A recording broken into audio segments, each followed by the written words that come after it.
Hello friends, ഇന്ന് നമ്മൾ സാധാരണ എല്ലാ കുട്ടികൾക്ക്, പെൺകുട്ടികൾക്കും ആൺകുട്ടികൾക്കും ഹോസ്റ്റലിൽ താമസിച്ച് ജോലി ചെയ്യുന്നവർക്കൊക്കെ ഉണ്ടാക്കാൻ പറ്റിയ ഒരു ബീഫ് കറിയാണ് ഞാനിവിടെ ഉണ്ടാക്കുന്നത്. ആദ്യം നമുക്ക് വെളിച്ചെണ്ണ ഒഴിച്ചു കൊടുക്കുക, കുറച്ച് വെളിച്ചെണ്ണ.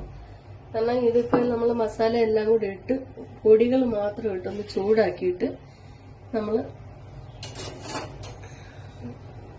പൊടികൾ മാത്രമേ ഇടുന്നുള്ളൂ, പിന്നെ വേറെ ഒന്നും ഇടുന്നില്ല. അതൊക്കെ ഇടുന്നത് ലാസ്റ്റ് നമ്മൾ കടുക് വറുത്ത് താളിച്ചിടുമ്പോൾ മാത്രമാണ് ബാക്കിയെല്ലാം നമ്മൾ ചേർക്കുന്നത്. ഇപ്പം എല്ലാം പച്ചയ്ക്ക് തന്നെയാണ് ഇടുന്നത്. തൽക്കാലത്തേക്ക് 2-3 ഉലുവ ഇട്ട് കൊടുക്കാം.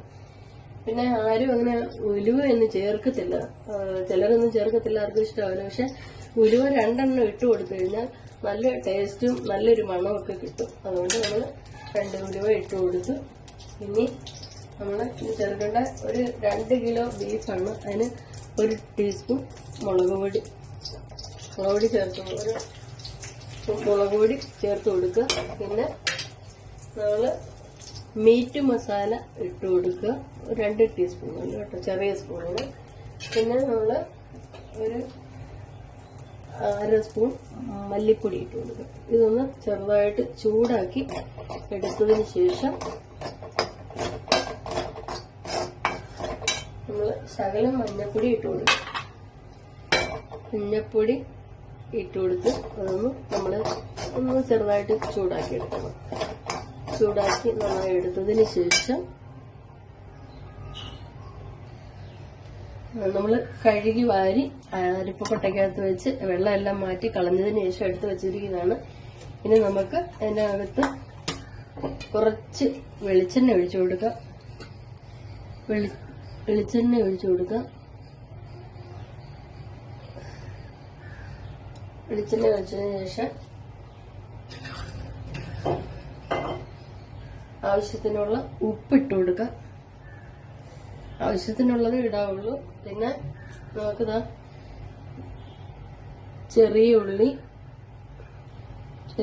ഇതിന് ബീഫിനകത്തോട്ട് ഇട്ട് കൊടുക്കാം. ചെറിയ ഉള്ളിയാണ് ഏറ്റവും നമുക്ക് കറി വയ്ക്കുന്നതിനകത്തൊക്കെ ഏറ്റവും ടേസ്റ്റുള്ള സാധനം. പിന്നെ നമുക്ക് ഇഞ്ചി വെളുത്തുള്ളിയും അരിഞ്ഞു വെച്ചത് ഇട്ട് കൊടുക്കുക. പിന്നെ പച്ചമുളക് അരിഞ്ഞത് ഇട്ട് കൊടുക്കുക. ഇട്ടതിന് ശേഷം നമ്മുടെ കറിവേപ്പില കുറച്ച് ഇട്ട് കൊടുക്കുക.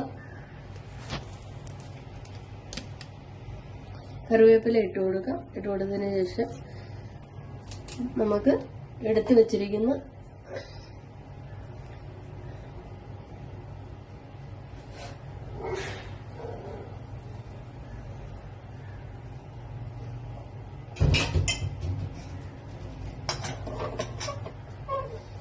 നമ്മളെടുത്ത് മൂപ്പിച്ച് വെച്ചിരിക്കുന്ന മുളക് പൊടി ഇതിനകത്ത് ഇട്ട് കൊടുക്കുക.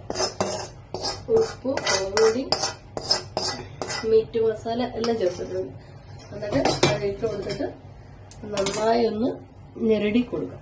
നല്ലതുപോലെ ഞെരടി കൊടുത്തതിന് ശേഷം നമ്മൾ കുക്കറിനകത്തിട്ട് ഒരു വിസിലിന് ഒറ്റ വിസിൽ മതിയാവും. എന്നിട്ട് നമ്മൾ ഓഫാക്കി 2 മിനിറ്റ് കഴിയുമ്പോൾ നമ്മളെടുത്ത് കടുക് വറുത്ത് എടുക്കുകയാണ് ചെയ്യുന്നത്. അപ്പൊ ഇതിനകത്തുള്ള ആവശ്യമുള്ള സാധനങ്ങൾക്ക് നമ്മൾ ഒന്നും എണ്ണയ്ക്കകത്തൊന്നും വേവിച്ചിട്ടില്ല. സാധാരണ എല്ലാവർക്കും, പിള്ളേർക്കായാലും ഹോസ്റ്റലിൽ പഠിക്കുന്ന കൊച്ചുങ്ങൾക്കായാലും ജോലിക്കാർക്കായാലും പെട്ടെന്ന് ചെയ്യാൻ പറ്റുന്ന ഒരു ബീഫ് കറിയാണിത്.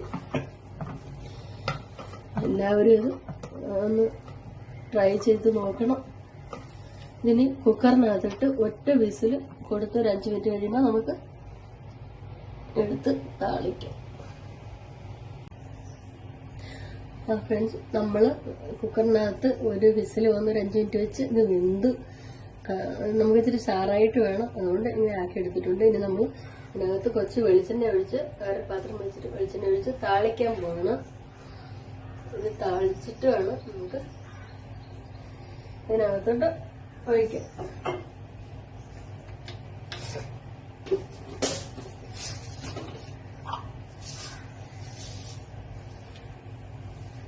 കടുകിട്ട് കൊടുത്ത്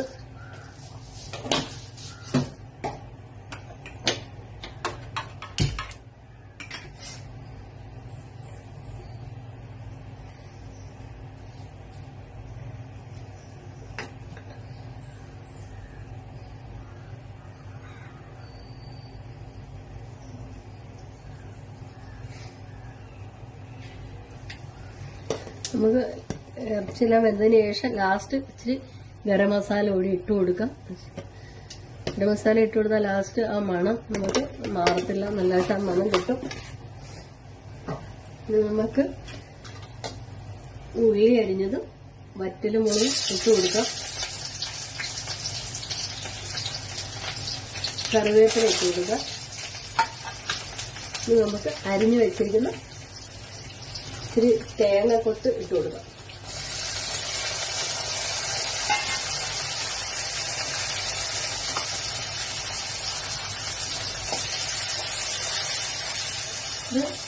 ഇത് പെട്ടെന്ന് ഉണ്ടാക്കാൻ പറ്റിയ ഒരു കറിയാണ്, സിമ്പിളായിട്ടുള്ള കറിയാണ്, നല്ല ടേസ്റ്റിയാണ്. അതിനകത്ത് നമുക്ക് ലാസ്റ്റ് കുറച്ച് മല്ലിയില വിതറി കൊടുക്കാം. മല്ലിയില വിതറി കൊടുത്തതിന് ശേഷം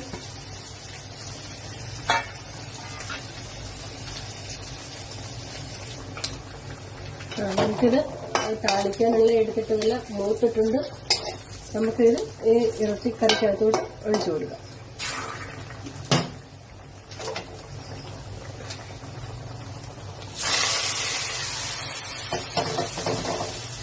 ഇത് നല്ലതായിട്ട് ഒന്ന് ഇളക്കി കൊടുക്കാം. ഇത് സിമ്പിളായിട്ട് ഉണ്ടാക്കാൻ പറ്റുന്ന ഒരു ബീഫ് കറിയാണ്. ഇത് നമുക്ക് പൊറോട്ടയുടെ കൂടെയോ ചപ്പാത്തിയുടെ കൂടെയോ ചോറിന്റെ കൂടെ എന്തിന്റെ കൂടെയും കഴിക്കാൻ പറ്റും. അത്യാവശ്യം ഇച്ചിരി ചാറും എല്ലാം ഉണ്ട്. എല്ലാവരും ഈ സിമ്പിളായിട്ടുള്ള ബീഫ് കറി ഉണ്ടാക്കി നോക്കുക. എന്നിട്ട് അത് ഇഷ്ടമായെങ്കിൽ ലൈക്കും ഷെയറും സബ്സ്ക്രൈബും ചെയ്യുക. മറന്നുപോയല്ലേ. Thank U.